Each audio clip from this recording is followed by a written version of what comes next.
کیا تم جانتے نہیں کہ دعائیں نصیب کا مقابلہ کرنے کی قدرت رکھتی ہیں، اور وہ دعائیں تو نصیب سے بھی زیادہ طاقتور ہوتی ہیں، جو بار بار دہرائی جاتی ہیں، جن کا تسلسل وقت کے ساتھ بڑھتا چلا جاتا ہے۔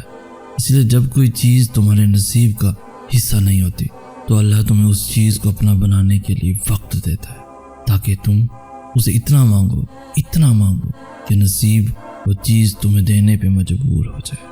اس طرح اللہ تمہاری دعاؤں کو نصیب پہ فتح دیتا ہے۔ دعا اللہ کی رضا کا حصہ ہے، اور اگر تمہاری دعائیں قبول نہ ہونی ہوتی تو اللہ دعاؤں کی جانب تمہارا دل کیوں پھیرتا، تمہیں دعاؤں پہ کیوں لگاتا؟ توکل رکھو، کیونکہ توکل کرنے والوں کے لیے اللہ ناممکن ذریعوں سے ایسے ناممکن معجزے لاتا ہے جنہیں دیکھ کر عقل دنگ رہ جاتی ہے۔ تمہاری دعائیں یا تو تمہاری زندگی بدل دیں گی یا پھر تمہیں بدل دیں گی، مگر رائے گاں کبھی نہیں جائیں گی۔ یہی تمہارے اللہ کا تم سے وعدہ ہے۔ اللہ جب کسی کام کو کرنے کا ارادہ کر لیتا ہے تو وہ اسے کر گزرتا ہے، پھر وہ یہ نہیں دیکھتا کہ کیا یہ تمہارے مقدر میں تھا بھی یا نہیں۔ تو پھر تم کیوں لوگوں کی باتوں سے ڈر جاتے ہو؟ کیوں اللہ کی قدرتوں سے مایوس ہو جاتے ہو؟ اللہ تمہاری دعاؤں کے لیے دنیا سے رائے نہیں لیتا۔ جب تمہارے اللہ کو دنیا سے فرق نہیں پڑتا تو پھر تمہیں کیوں پڑتا ہے؟ جب تمہارے اللہ کو تمہاری دعاؤں پہ اتنا یقین ہے تو پھر تمہیں کیوں نہیں ہے؟ کیا اللہ تمہارے لیے کافی نہیں؟ یہاں اللہ خود تم سے سوال کر رہا ہے کہ کیا میں تمہارے لیے کافی نہیں؟ کیا میری رضا تمہارے لیے کافی نہیں؟ تو پھر اس سے بڑی قبولیت کی دلیل اور کیا ہو سکتی ہے؟ معجزے کرنے والے سے بہتر تمہیں معجزوں کا یقین اور کون دلا سکتا ہے؟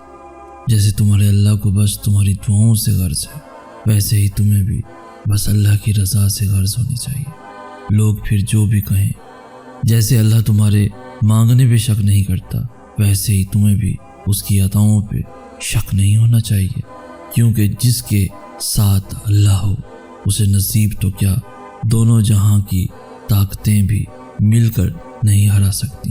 تمہارے اللہ کا ایک کن کے سامنے یہ دنیا اور یہ ہاتھوں کی لکیریں سب بیکار ہے۔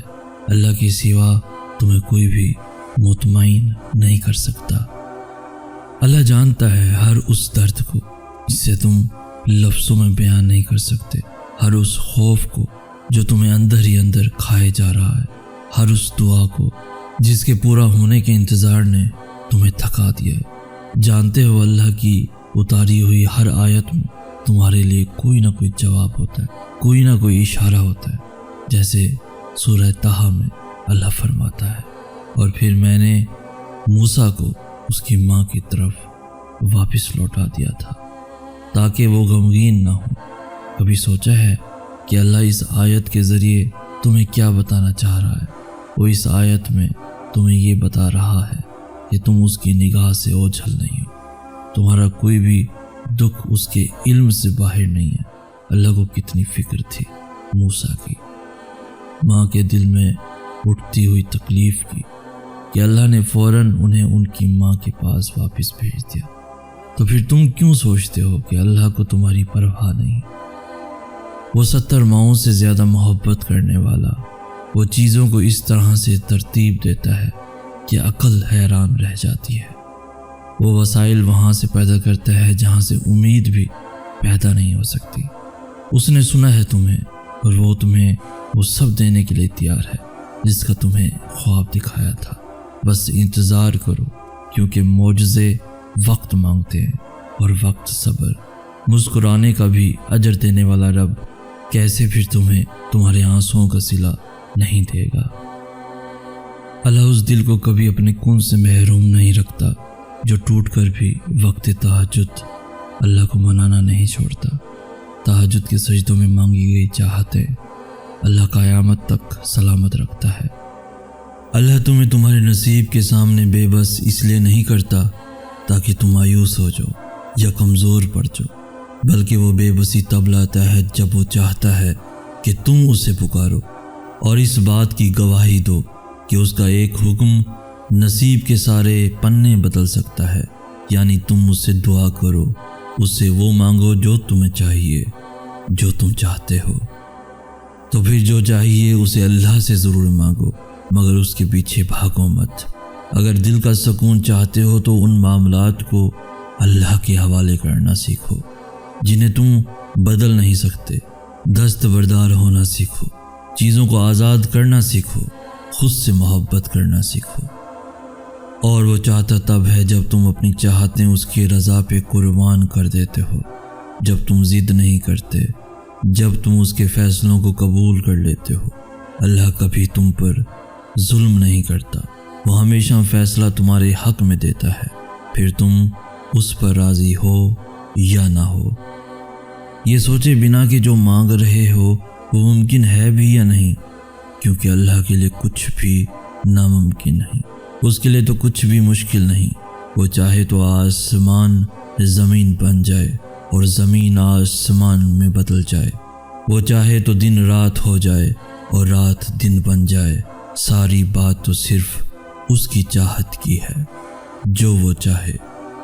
جب تم بند دروازوں پہ راضی رہنا سیکھ لیتے ہو تب اللہ تمہارے لیے معجزوں کے دروازے کھولتا ہے۔ اللہ تو محبتوں کا بادشاہ ہے، تو پھر جس نے خود محبت کو بنایا ہے اس کے لیے تمہاری محبت کو تمہیں واپس لوٹانا بھلا کیا مشکل، جس کے ایک کن نے اتنی کہانیاں مکمل کر دیں، وہ پھر کیسے تمہاری کہانی کو ادھورا رہنے دے سکتا ہے۔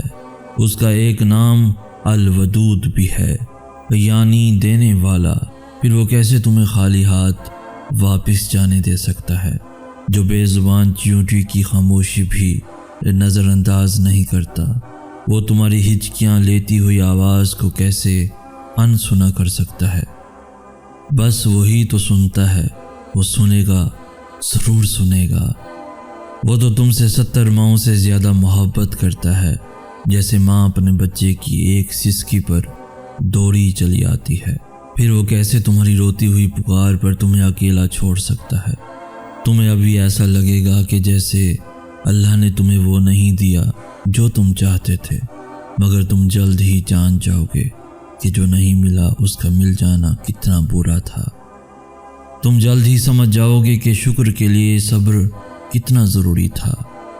تمہارا مسئلہ یہی ہے کہ تم نے جسے اول رکھنا ہوتا ہے تم اس تک آخر میں آتے ہو۔ جب ساری محبتیں تمہیں ٹھکرا دیتی ہیں تب تم در رب پہ آتے ہو، اور جب تم واپس لوٹ آتے ہو تب وہ تمہیں دھتکارتا نہیں ہے بلکہ تمہیں تھام لیتا ہے، وہ تمہیں توڑ کر تم میں داخل ہوتا ہے۔